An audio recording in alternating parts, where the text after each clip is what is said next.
design of building exteriors. One company, ISPO, even produced an external cladding material known as Lotusan.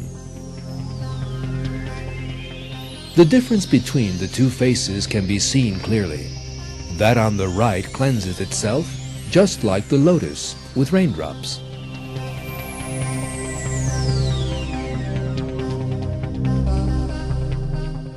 A plant offers a solution to a problem which the finest architects, engineers, and material-producing companies were unable to solve.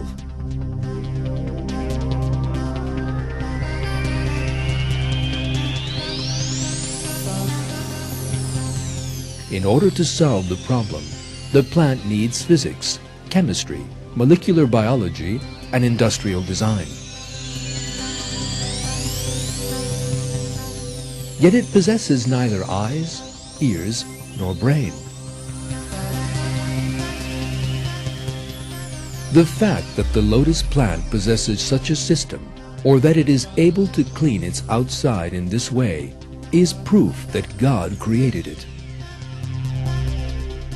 This is how God reveals that there are proofs in plants in nature for people of understanding. It is He who sends down water from the sky. Thus we bring forth plants of every type with it. We produce green vegetation from it. We produce close-growing grain from it, and the palm trees laden with clusters of dates close at hand produced from pollen, as well as orchards full of grapes, olives, and pomegranates, which are so similar and yet dissimilar. Look at their fruit as He causes it to grow and ripen. In that there are signs for people who believe.